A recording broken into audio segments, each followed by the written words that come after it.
Hello there, very good evening to you. Welcome to News Tonight with me, Bernice Baidoo Lansah. We are coming to you live from the Platinum Place here in Accra and across the world via the power of technology. Let's take a look at our top stories. 49-year-old man sentenced to 10 years in prison with hard labor for defiling a 13-year-old girl in a palm. We've got details for you.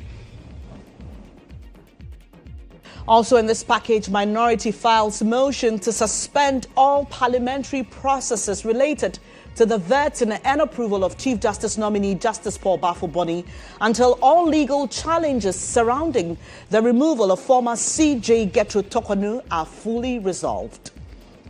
The Speaker to consider the suspension of all activities, both at the Parliamentary Select Committee on appointments and the plenary, on anything that has to do with the consideration of the nomination of.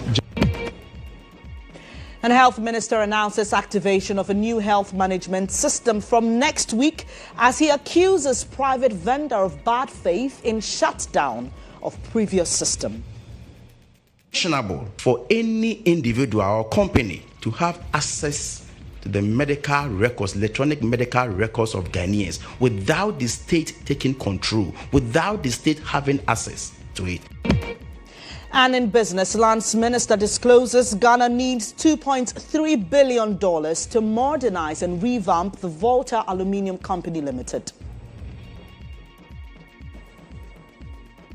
And elsewhere, tension continues to grip Cameroon following the announcement of the presidential election results that handed 92-year-old President Paul Biya.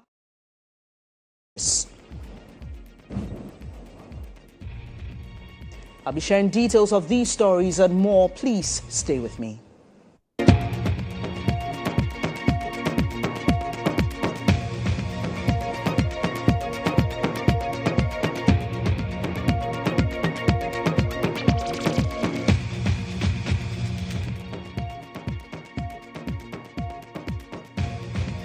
Grateful for your company once again. The details now. The Cape Coast Circuit Court 2 has sentenced 49-year-old Samuel Ama, popularly known as Kofi Nyan, to 10 years imprisonment with hard labor for defiling a 13-year-old girl. The incident occurred on October 16, 2025, in a slum area at Mumford, a suburb of Apam in the Gomoa West district of the Central Region.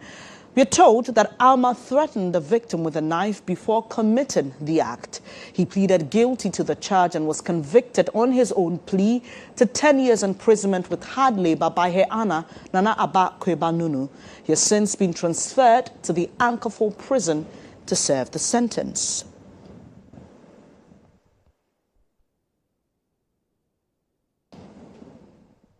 And joining me via Zoom for a quick conversation on this is Executive Director of Child Rights International, Bright Appiah. Grateful for your time this evening, sir.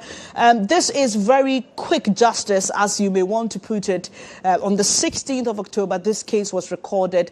Today, the 29th of October, this man is going to serve a 10-year prison term in hard labor. The following commentary on social media, there are those who believe that considering details of the act, which unfortunately we are unable to re-echo because of the possibility of it causing more trauma for the young girl and other people who are sensitive to matters like this, they believe that he deserved more than 10 years. You agree?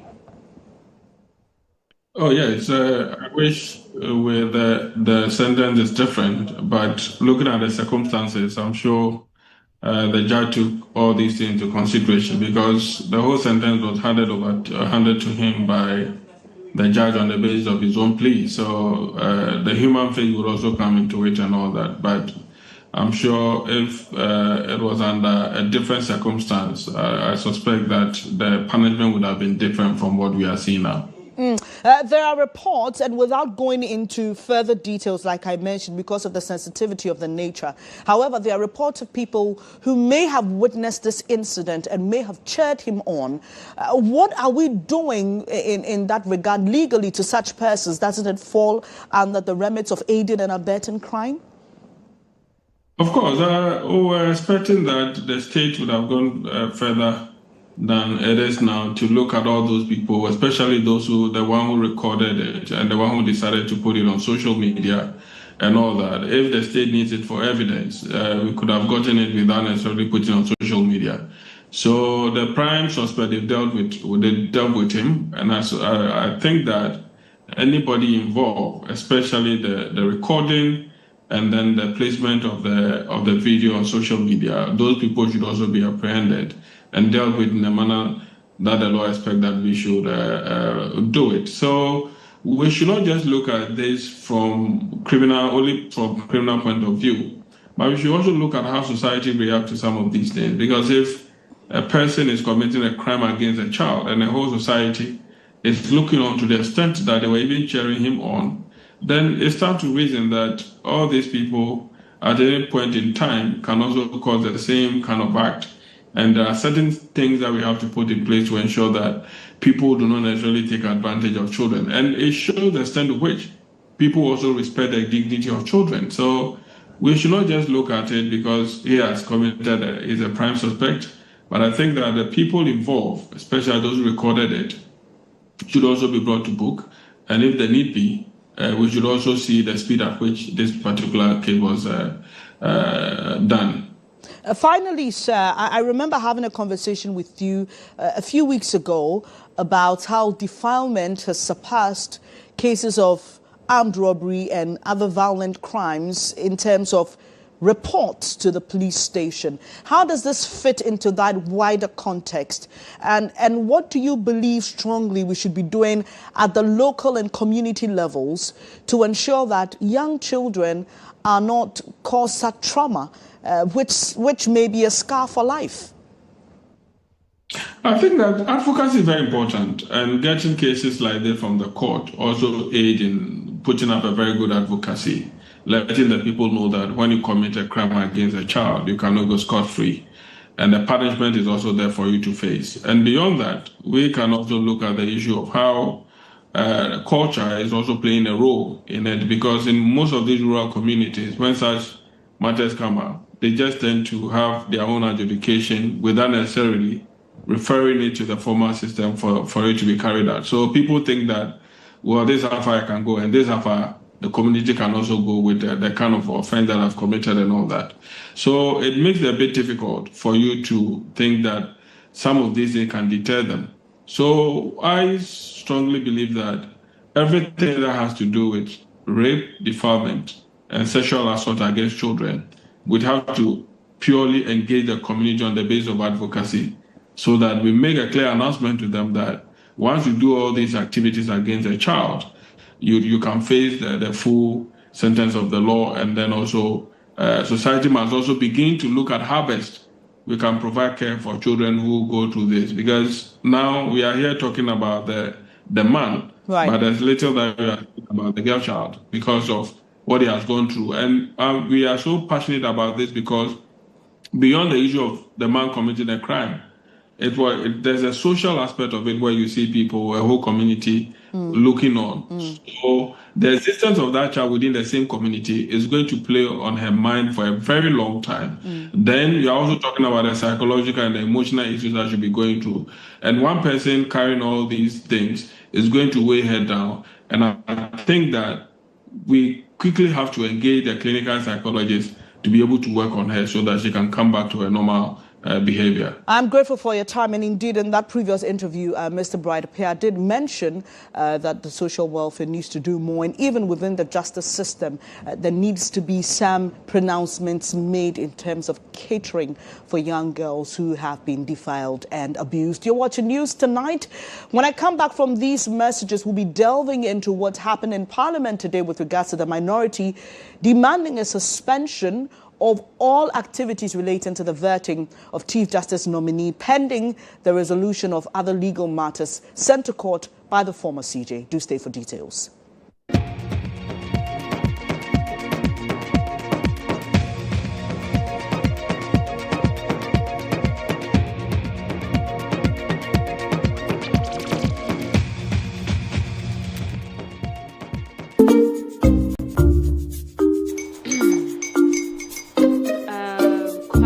Uncle people are almost here. Wait a minute. This one too, your friend Kwame. Wait.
Thank you for staying on News Tonight. It's now time to focus on Insight.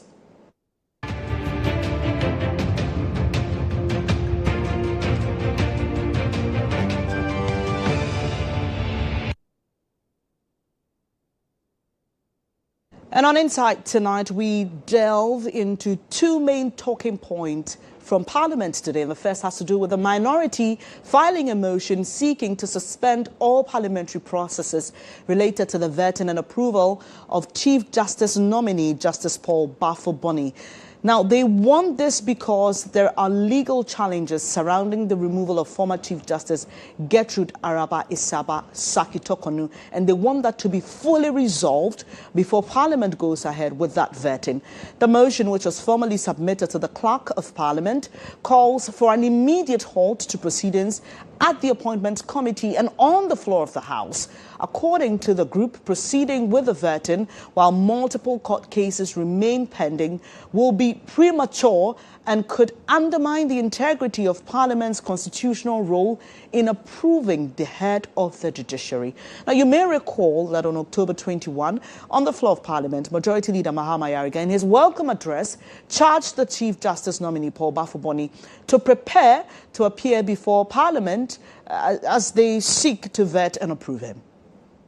I therefore urge colleagues to dedicate time and energy to the task ahead of us in this meeting. But I must mention that once again, we will have an opportunity to vet a nomination to the position of Chief Justice of Ghana. It shall definitely be a momentous occasion.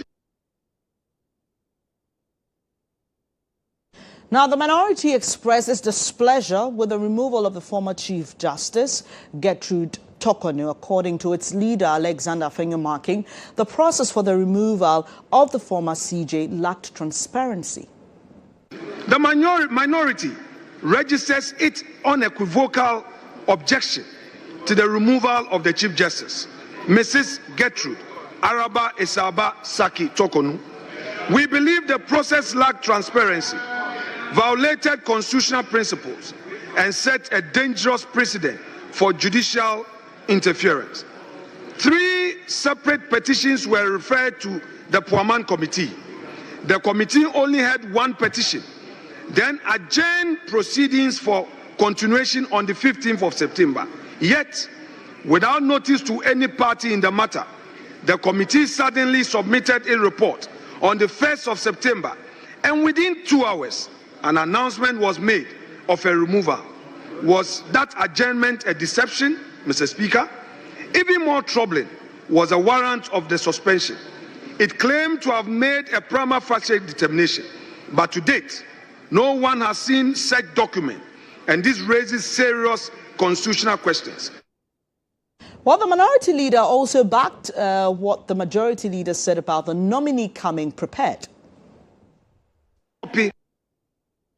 The approval of the House. No, because it's a program. He says it should come prepared.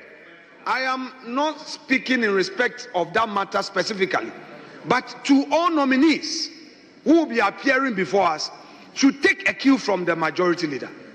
If you come unprepared, you don't have your judgment, we have questions about your involvement in your boss's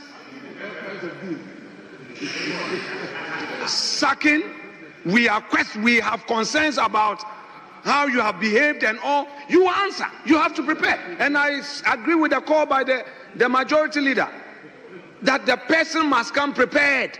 That is his call. So I'm just drawing his attention that it's not enough, but they should know, because we are not going to sit idly by. Already there are constitutional issues, whether or not Tokonu being in court, another person can be nominated. It's a matter. In response to this, the majority leader assured that his side will not use its numbers to stampede the process. On the issue of the vetting, yes, I stated that and I meant it. This side of the House, even though we have an overwhelming majority and we can approve anybody nominated by the president who is at the presidency on our ticket, we are serving notice that we are committed to doing a diligent job. And so anybody appearing before this House will be properly scrutinized, and the person should earn their nomination and the approval of this House. So that we are committed to. Now, all that you just heard was what transpired on the Thursday as Parliament resumed sitting. Well, today the minority at a press briefing has been explaining why it believes all processes related to the vetting and approval of the CJ nominee, Justice Paul Bafo-Boney, must be suspended. We are here to serve notice that the minority has served notice on the clerk to Parliament that we have a motion for the Speaker to consider the suspension of all activities, both at the Parliamentary Select Committee on appointments and the plenary, on anything that has to do with the consideration of the nomination of Justice Paul Bafo-Boney as the Chief Justice of the Republic of Ghana, having regard to the fact that there are a lot of uncompleted issues regarding the removal of Justice Tokonu as the Chief Justice. And we think that it is right that when you have matters still pending in the matter, you do not bring closure just like that. In Parliament, it is stopped by our own, standing orders from considering matters which are still pending before the courts. Currently, Justice Tokonu has about 6 pending cases at various courts, high courts, all the way to the Supreme Court, and she has 3 pending cases at the ECOWAS courts. And we believe that for good order's sake, it's very, very important that we finish and complete exhaustively all matters that are still pending before we consider the nomination of. Many issues to consider here, and I've been joined by lawyer Justice Abdullahi for more on this. I'm grateful for your time this evening. So one major thing that comes to mind is the separation of powers. The other has to do with whether or not the Parliament deciding to go ahead with this vetting will amount to commenting or acting on a matter that is before the court. What are your thoughts? Sorry, thank you. First off, I am not sure, based on what the honourable member said, Hassan Tampuli, I doubt the motion he refers to is before a court of law. No, not the motion. I'm speaking to the cases in court. The argument the minority is making is that there are cases in court that have not been determined, and so it will be premature to initiate this process as someone is challenging the course of what we are seeing today. Exactly. Right. So what I'm asking is... So directly in response to that, I would say this. First off, it would be preposterous to assume that simply because a person files a case in court, it should be a basis for all other matters to be put on hold. Whether it's in respect of the, as you rightly pointed out, separation of powers, whether it's in respect of the various arms of government or even outside of the various arms of government. I think that would be quite preposterous because the machinery of government cannot simply wait while somebody pursues his legal right in another court. The essence of separation of powers in relation to this matter is not necessarily to have one arm of government overlording its authority. In this particular case, the judiciary overlording its authority over Parliament. That is not the essence of it. The essence is to ensure that each arm plays this role by, first off, being in his lane, as you ordinarily say, and also being a supervisor of the other arm. So normally law students would call those checks and balances. So not necessarily that one arm supervenes or supersedes the authority of the other simply on the basis of an issue coming before it.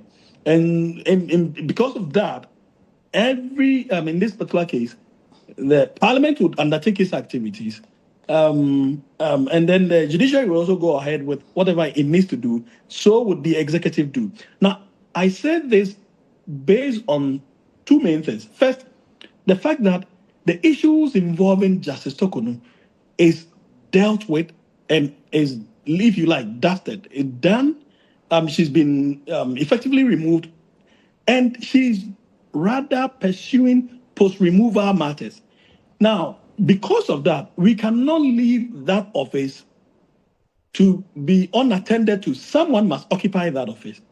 And that someone cannot be in an acting position for the rest of the lives of the time that whether it's Justice Tokunu or any other person who is pursuing that interest to finish. So, in effect, what we are saying is that until Justice Tokunu is satisfied that she has been appropriately removed from office, the office of the Chief Justice should be left vacant. I do not think that anybody would be making that kind of argument. It's the most preposterous argument to ever hear, this evening. All right. That is not the argument, and I do not think that is the argument the minority is making either. Lawyer Abdullahi, I'm sorry, let me just come in on that point of what exactly the Chief Justice is seeking in court. So there are a number of cases, including the one at the ECOWAS Community Court, seeking, among others, a compensation from the state. But we also know that quite recently, she has initiated a legal action to halt so there's a direct case seeking an injunction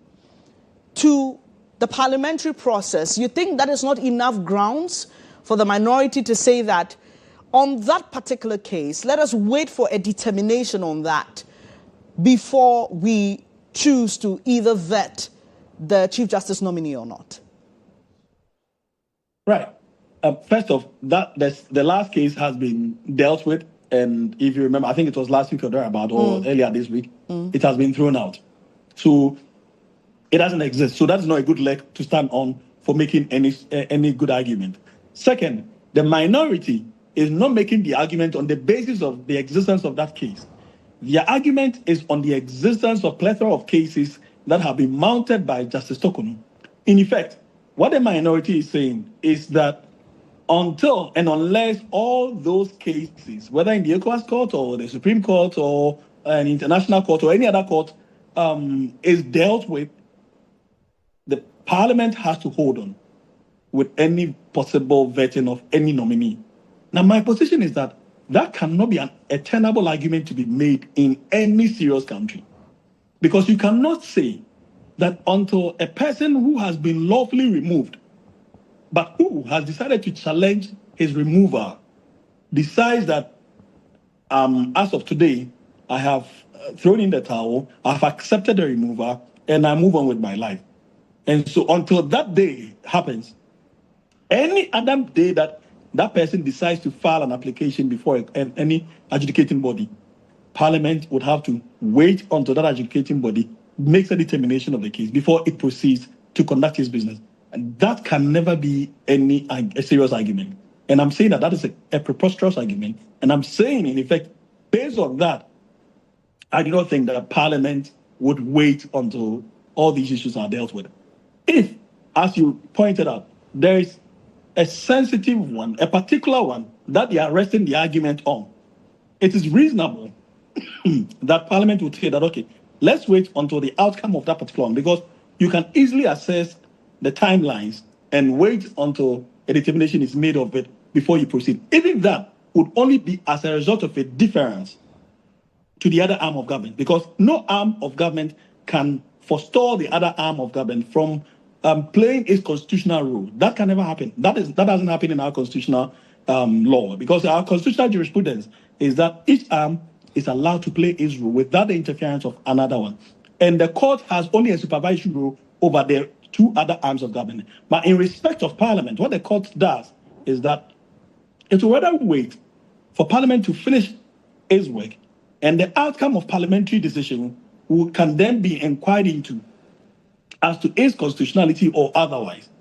Now, if the court then determines that the conduct of Parliament is unconstitutional or otherwise, then it can make appropriate orders. But not until that decision is made. The court ordinarily would not interfere in how Parliament undertakes its business. And this has been affirmed by several judicial authorities from the Supreme Court. And the Supreme Court has been consistent with that. I'm grateful for your time this evening, Justice Abdullahi, and we would stay in touch on this particular matter, seeing how it develops in Parliament. But we stay in Parliament. Remember, I told you that we'll focus on two talking points. Now, the second has to do with the Speaker of Parliament raising concerns about absenteeism. He's threatened MPs who absent themselves from proceedings to a referral at the Privileges Committee and a declaration of their seats vacant. The Speaker's threat follows continuous low numbers recorded in the chamber since the commencement of the 9th Parliament. We take of those present. I'm not happy with the situation. I did indicate from the very beginning of this meeting that I have the records of attendance for the first meeting and the second meeting. I decided for good reason not to publish them, but to give you the last opportunity. It looks like that is a catastrophic mistake I made. I should have brought it out and referred members to the Privileges Committee. I thought that was not a good way to start this third meeting. But it's like that's encouraged members not to be present. 276 strong members of Parliament. It's for good reason we decided that we will sit in the afternoons so that you can take the morning to attend to committees, prepare your reports, attend to your constituents, and that by 2, then you'll be ready to sit. Again, that's the period you can also interact with the ministries. I also encourage the fact that the time people are working, they may not have opportunity to observe you and participate in whatever you do. But in the evenings, they have the opportunity to sit, watch, advise you, and also make some inputs. We'll be keeping our eyes in Parliament and updating you on the issues of absenteeism, which have been very topical even here on News Tonight. And we've had several conversations about this. We'll be holding our MPs accountable and ensure that they do the work for which they have been voted for. That'll be all for Insight tonight. When I come back, we'll be bringing you more stories. Do stay.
Grateful for your company on this edition of News Tonight. I'm Bernice Baidoo Lansah.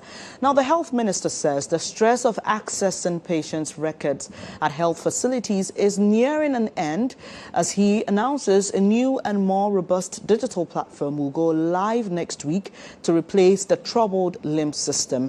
The minister, who accused developer Lightwaves of bad faith during government accountability series, assured the nation's medical records are intact despite the recent shutdown. Presidential Affairs correspondent Abdul Hanan Adam has more. You may have visited a hospital sometime last week and wondered what on earth is going on. Long queues, handwritten notes, and frustrated nurses flipping through piles of paper instead of digitized system you are used to. Well, here's why. Ghana's e-health system has gone dark. The Lightwave Health Information Management System, LIMS, which stores patients' records, handles billing and verifies insurance, has completely shut down, forcing hospitals across the country back to paper and pen. Health Minister Kobna Minta-Akando at the government's accountability series says the shutdown stems from a standoff with a private vendor accusing the developer of refusing to hand over full control of the system and data to the state. When we took over, as part of the contract, they were supposed to hand over whatever they executed to the state. So the contract was divided into what we call milestones. Milestone 1, milestone 2, milestone 3. So at the end of each milestone, they are supposed to hand over to the state.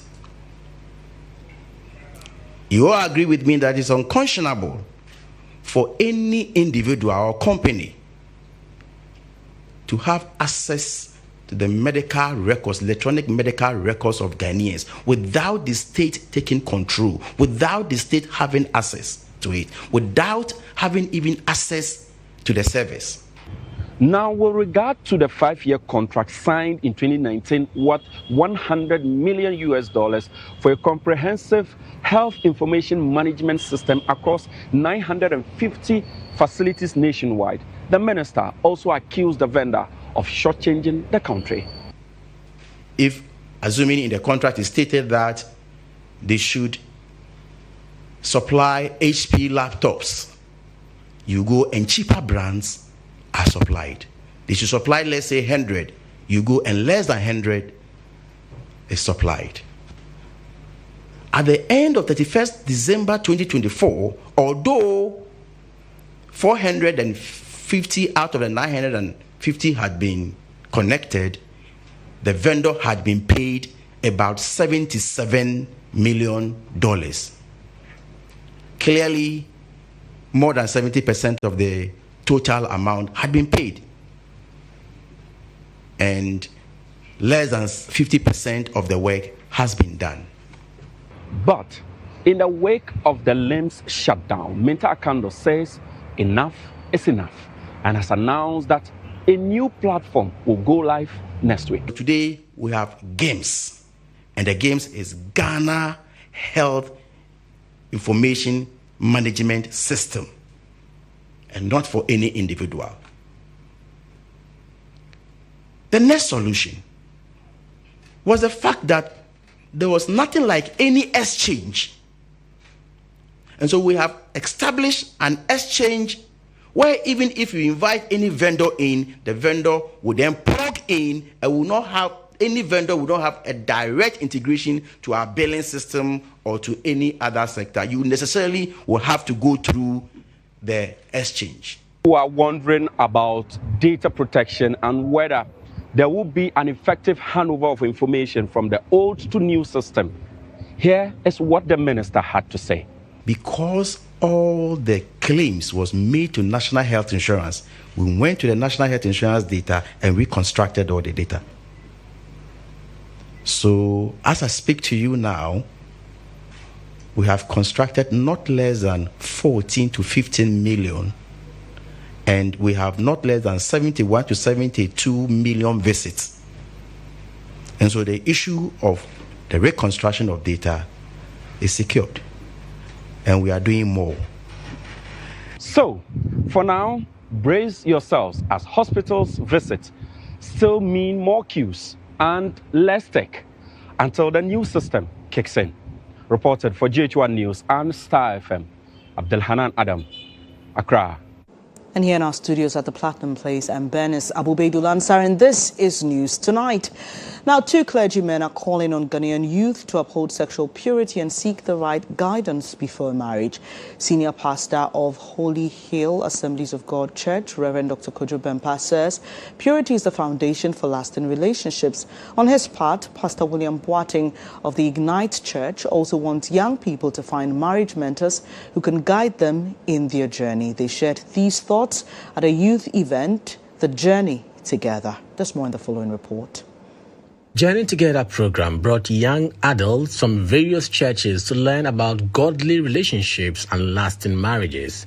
Addressing the gathering, Reverend Dr. Kojo Bempah of Hill Chapel urged the youth to value purity before marriage, saying discipline and faith are key to lasting unions. He also cautioned against losing moral values to societal pressures, urging young people to stay true to biblical teachings. Talking about sexual infidelity, whether a single person or a married person, putting aside the person he has a covenant with to go after somebody else, everybody will be hurt. And so, the foundation of every marriage is purity. How we can be pure in mind, pure in behavior, so we can stay. See, you can stay and be faithful to your partner. That's all everybody is looking for. We are telling them they should keep themselves pure. Today the youth, they are asleep. This one is sleeping. This one. And when they finish, they wonder, and they say that, oh, I'm looking for a great future. The future starts today. Pastor William Boateng of the Ignite Church stressed the need for mentorship in marriage preparation.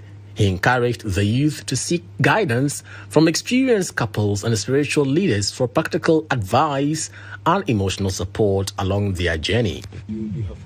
The advice I would give to those who are confused and they don't know their left and right is they should find a marriage mentor. They should find a pastor that could help them, take them through counseling so that they can take the right steps. So because when they do have that voice or that person that could help them. The pastors say purity and mentorship aren't outdated ideals, but timeless principles that continue to build strong and godly marriages today. To some other stories now, and the management of EIB Network, led by our Chief Executive Officer Nathan Kwabena-Nochie DC Polare, paid a visit to the family of the late former First Lady Nana Akunedo Agyeman-Rawlings to commiserate with them following her passing.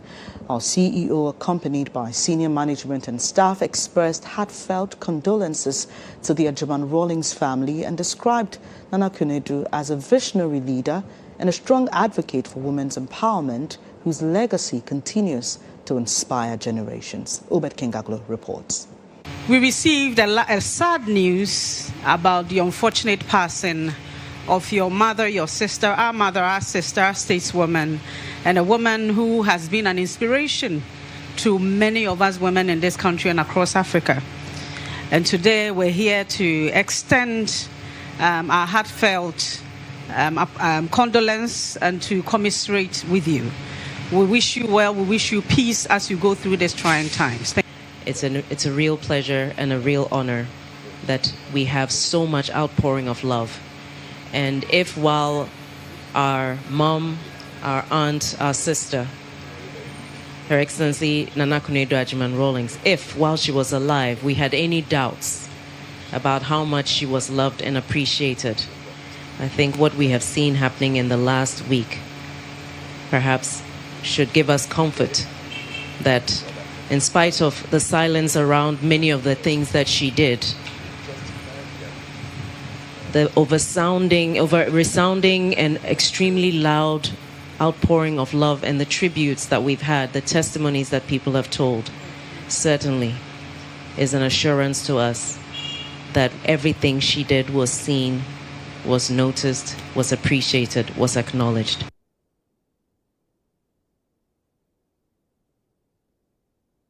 may the soul of our former First Lady continue to rest in peace. It's now time for Business Brief on News Tonight. The Business Brief is brought to you by CompuGhana, passion for technology.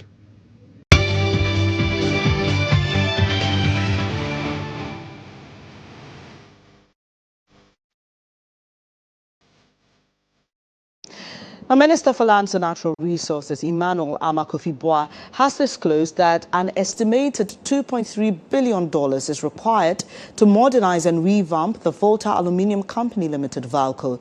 Speaking after a tour of the facility in Tema, he expressed optimism that with the needed investment and strategic partnerships, VALCO could become a major player in Ghana's industrial transformation and the aluminium value chain. There's more in this report. Established in 1967, the Volta Aluminium Company, VALCO, has long been a cornerstone of Ghana's aluminium industry, supplying raw materials for products like cables and roofing sheets for local and international markets. After years of challenges, including debt resulting in power disruptions and outdated infrastructure, Minister for Lands and Natural Resources, Emmanuel Kofi-Boah, together with officials of the Ghana Integrated Aluminium Development Corporation, GHOne, toured the Tema facility to explore ways to revamp the company. The minister expressed confidence in VALCO's management, noting their renewed drive to restore smelter to its former glory and advance Ghana's integrated aluminium vision.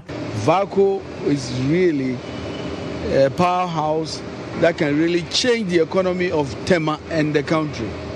And I think that this dream that was birthed by Osajifo and leaders of the past, you can see that every successive government has really focused on VALCO because we can't stop fighting to bring VALCO the values that has eluded this country for so long. And I am very excited that the workers that are here are still very energized.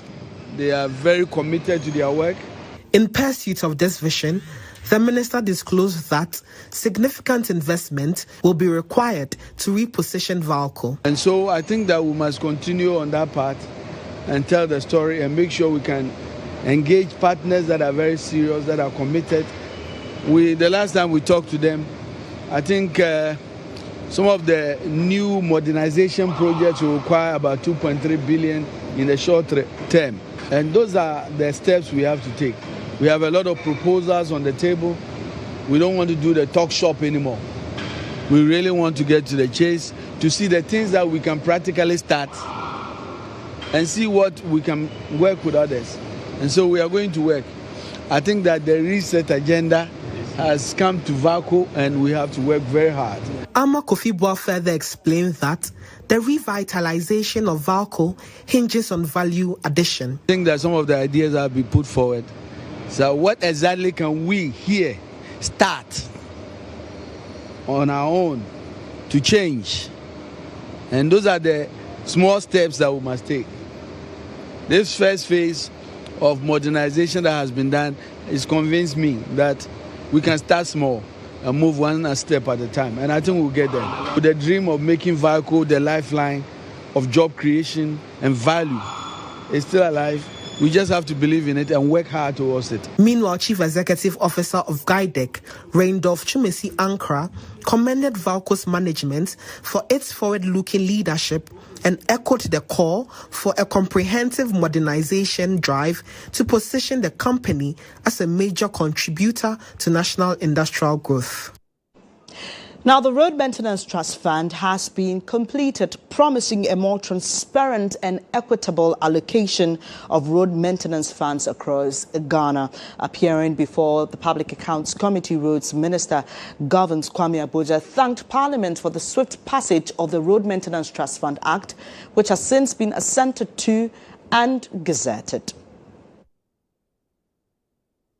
The good thing is that you know that from now, the expenditure that is charged to the Road Maintenance Trust Fund, part of it will be approved through a formula in Parliament by members of Parliament.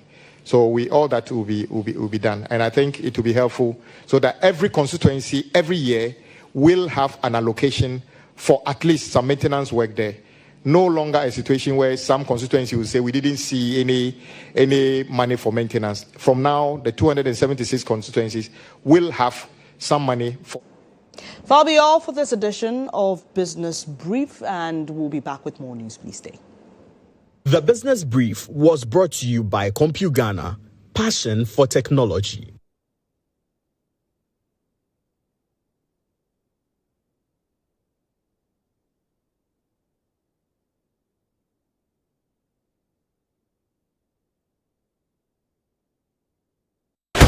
Welcome to the Africa Prosperity Dialogues, where business and political leaders meet to drive Africa's single market. Distinguished guests, this is our moment to make history. We must act not in isolation, but together as united Africa. Under the patronage of His Excellency John Mahama, President of the Republic of Ghana, and in partnership with the Africa Continental Free Trade Area Secretariat, the Africa Prosperity Network presents the Africa Prosperity Dialogues 2026 under the theme Empowering SMEs, Women and Youth in Africa's Single Market. Innovate, collaborate, trade. Ghana is proud to be the home of this important dialogue series, and it will continue to enjoy my utmost support to make subsequent summits even greater. Register now at africaprosperitynetwork.com or call or WhatsApp at +233 536 098 325.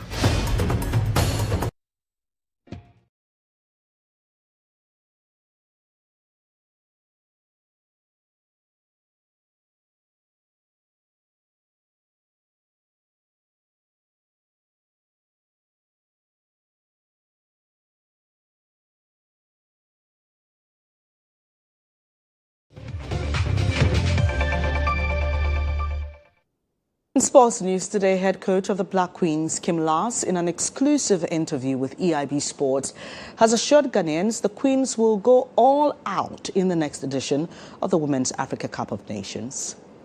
Sports, you can never say that I can guarantee a goal or something like that. All I can guarantee is that we're going to do our best to make it even better. But there is like 5-6 teams in Africa that actually can win the tournament, and they're going to sit in their country and in the front of the camera as well and say the same thing, that they're going to do everything they can to win it. So of course it's going to be difficult, but we are one of the teams that can doing it, and we're going to do everything we can to play the final and try to win it. Yeah, she's one of those, like we have like 5-6 players that have been really close. She had a call up, but she had a small injury a couple of days just before the camp, so she needed to say no. And Black Queens midfielder Evelyn Baidoo has confirmed to EIB Sport that the squad has received outstanding bonuses from their bronze medal feat at the last WAFCON from the Ministry of Sports and Recreation. She confirmed an amount of $9,000 was given to them on Tuesday night in Czech after the game against Egypt.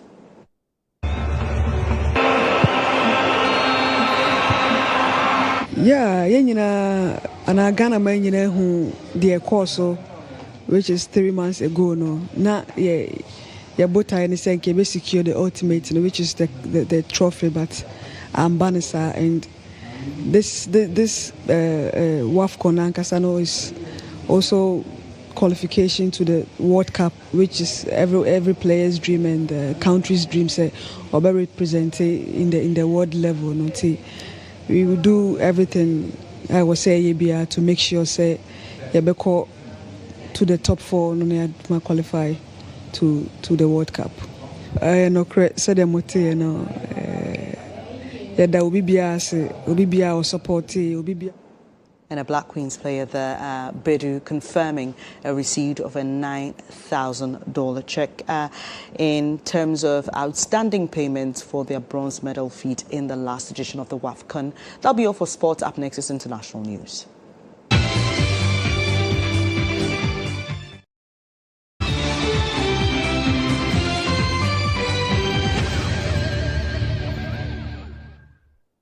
And in Cameroon, tension continues following the announcement of the presidential election results that handed 92-year-old President Paul Biya a new term in office. The days leading up to the official proclamation were marked by violent clashes in several towns, leaving casualties among civilians and security forces.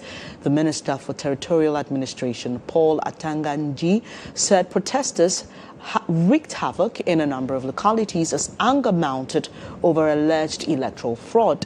Opposition candidate Issa Bakari, who earlier declared himself rightful winner, once again rejected the results released by the Constitutional Council.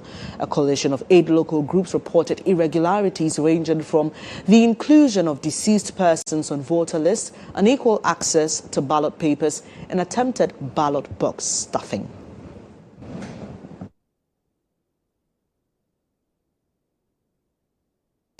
And that's how we end this edition of News Tonight. I'm Bernice, Baidoo, Lansah from the entire team, co-producer, and everybody involved in the production. Wish you a very good evening.